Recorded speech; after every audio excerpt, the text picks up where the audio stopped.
A very good evening to you and welcome to the Business Day. I'm Dwayne Burbick. JMB Bank says it will be looking to agents to help it grow quickly from being the country's smallest commercial bank. The plan was outlined in an interview with our business editor, Dashan Hendricks, earlier today. He's the new kid on the block as head of Jamaica's newest commercial bank. Jerome Smalling, CEO, JMB Bank Jamaica Limited. That bank was launched on Monday, almost a year after the Bank of Jamaica gave the JMB Group the go-ahead to convert its merchant bank to a commercial bank. Of course, we operated a merchant bank which had certain restrictions. Primary restriction would have been the restriction on return of depositors' funds. We had a 14-day hold on all deposits. Now that it doesn't have to hold deposits for 14 days, Mr. Small is seeing endless possibilities for JMB Bank. So basically, having received a commercial banking license, we are able to offer the full suite of commercial banking products to our client base. Mr. Small says the JMB Group, the fourth largest financial group in the island, has 250,000 clients. They will be the prime target for growing. Already there are 5 locations. More are being planned. In the short term, we are looking at maybe 2 other locations. However, in the long term, we're looking also at the Agency Banking Act, which has recently been passed, to the extent that we'll be able to reach our client base without having to put up physical branches.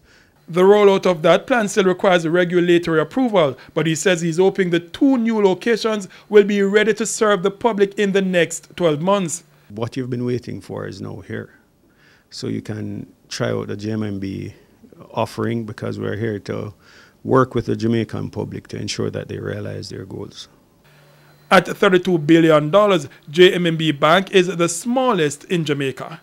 For the Business Day, I am Dashan Hendricks. In the meantime, the JMB Group says its net profit for the April to June quarter was up 3% to $613 million. The company says the improved result was on account of increases in all business lines, with the exception of net foreign exchange trading. Some more company news, and Derman Trading said its profit for the 6 months to the end of June was $86 million. The profit was up 10% despite a drop-off in revenues as low-margin products were culled. And Cable and Wireless released results showing a turnaround to a $222 million profit between April and June. That is up from a loss of $695 million made in the corresponding period a year ago. Cable and Wireless said the improved performance stemmed from higher mobile and broadband revenues. And the Jamaica Public Service Company JPS reports its profit rose slightly to $4.8 million. That's up from $4.25 million during the corresponding period last year.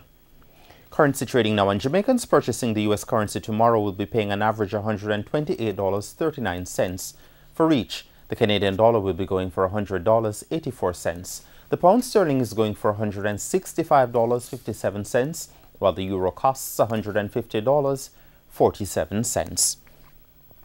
Stocks ended mostly lower today, but gains in the price of Cable and Wireless after its positive profit report yesterday pushed the main JSE market index up more than 2,419 points, while the junior market lost 38. The winners of the day included AMG Packaging and Paper, Cable and Wireless, Jamaican Teas, the NCB Financial Group, Pulse Investments, and Supreme Ventures. On the losing end were 1834 Investments, Cargo Handlers, Carreras, Express Catering, the KLE Group, Mayberry Investments, Radio Jamaica, and T-Tech. And that's the Business Day. I'm Dwayne Burbick. Good evening.